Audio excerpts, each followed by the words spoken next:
Hi guys, Brad Griggs from Canine Services here, talking to you today about opposition reflex. So, what the hell is opposition reflex? Let me tell you.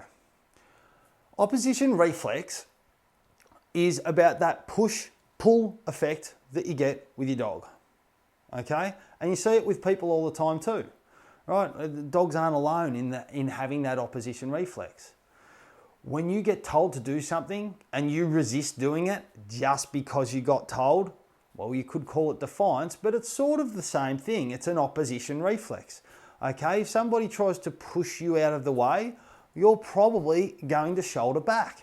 Okay, that's how it works with dogs. So sometimes as a trainer, we use opposition reflex to our advantage. Other times it actually works against people and against what we're trying to do, and we have to wind up trying to unravel things. So I'll give you an example of both. Leash walking on a loose leash is, geez, I had trouble getting that one out. Walking on a loose leash is actually something that a lot of people have a lot of drama with, okay? I could go on and on about the connections to other aspects, but I'm just going to stick with this right now. So, when someone walks the dog on a leash, actually, here's one I prepared earlier. You won't believe the drama that I went through trying to get this thrown to me earlier.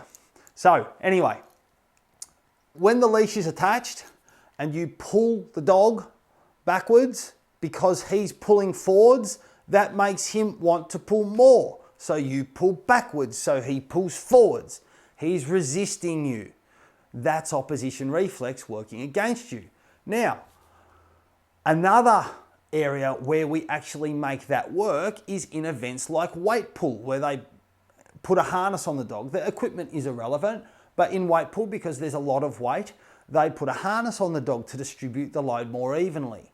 That is overwhelmingly the purpose of the vast majority of harnesses, and that's why no pull harnesses in dogs don't tend to work very well. However, when the weight is attached to the dog and the dog pulls, the fact that it's difficult makes the dog pull more. And so weight pull uses opposition reflex.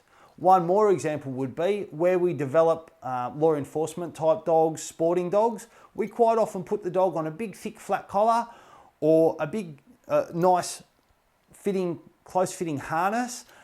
And when the dog is being encouraged to chase a tug toy or a rag, we actually have that leash nice and tight so that the dog wants to pull forward.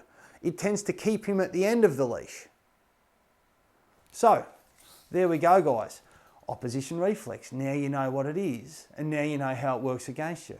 We're not going to talk about how to stop it. That's another topic entirely. But if your dog pulls on the leash, it's safe to say that there is probably a reasonable amount of involvement of opposition reflex, and that's one part of what you would work on in order to start to get a harmonious walk with your dog. Okay? So that's opposition reflex. I'm Brad Griggs. Take it easy, train hard.